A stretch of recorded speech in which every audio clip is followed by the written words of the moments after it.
Hello everyone, this is Bill Knight and this video post concerns the discussion topic number 1, is capitalism fair?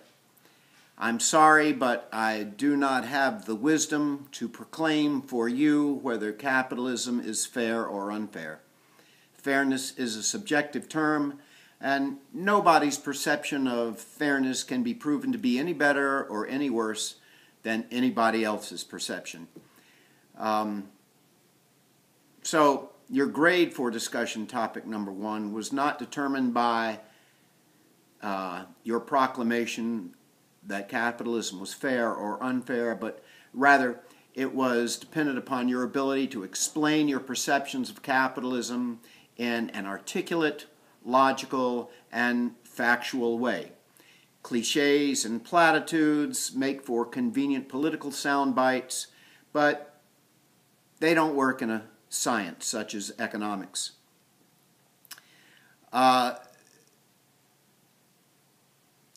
When you make statements that contain grammatical errors, oftentimes they can be interpreted in ways that you had not intended.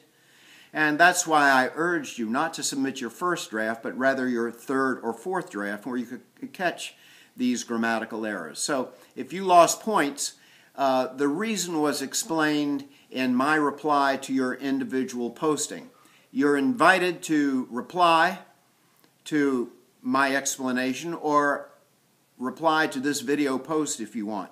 Now, your grade will not be affected, but I would be delighted to hear your thoughts and would love to continue a dialogue on this topic and in this vein for as long as you might want. So, there is no right or wrong answer to the question regarding the fairness of capitalism.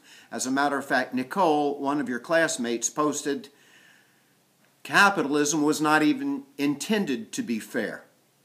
Now, many of you pointed out quite eloquently that capitalism was indeed fair. It gives you the freedom of choice and motivates you to make a productive contribution to society. Let me urge you to check out the postings of Angela and Debbie and Angelique. Others pointed out that capitalism is unfair. For example, Ardent and Natalie and Chibuzo thought that to be the case.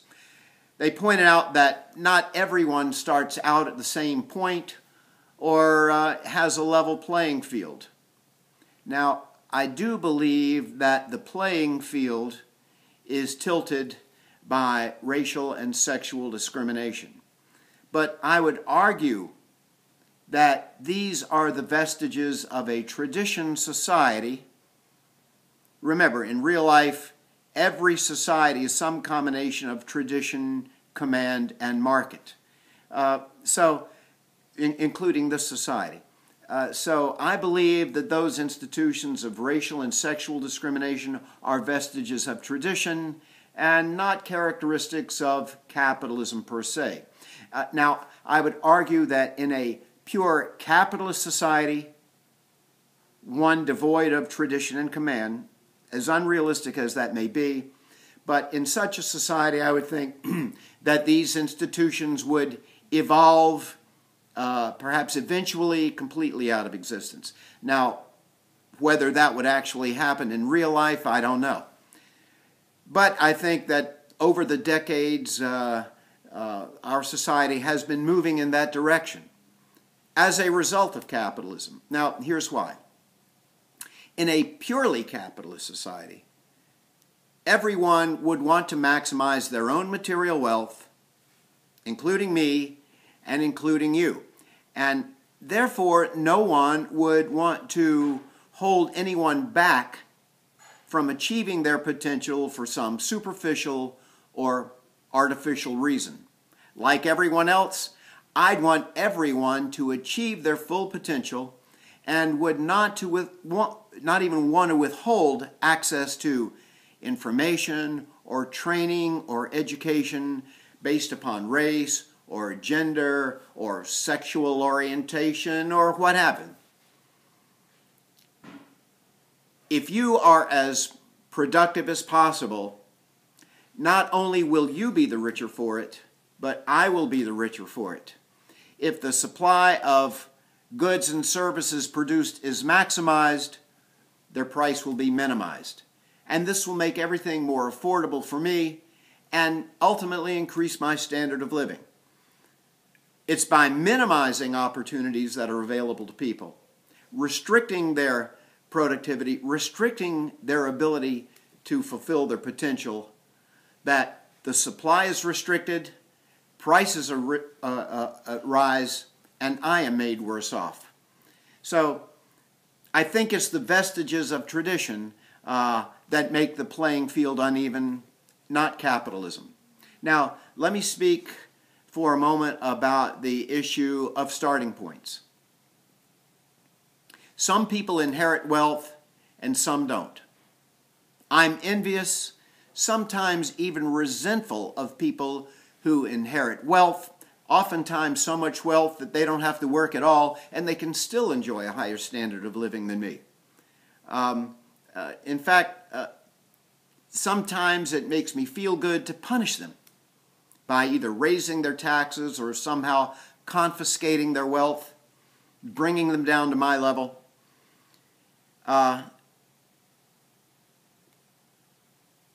Is it fair that they inherit wealth? I really can't say that it is. Or unfair. Is gravity fair? Is the proclivity to contract cancer or diabetes or kidney stones fair? Is the fact that I'm 5'8" and therefore have to work harder and jump higher than LeBron James to dunk a basketball, is that fair? Well, random, yes.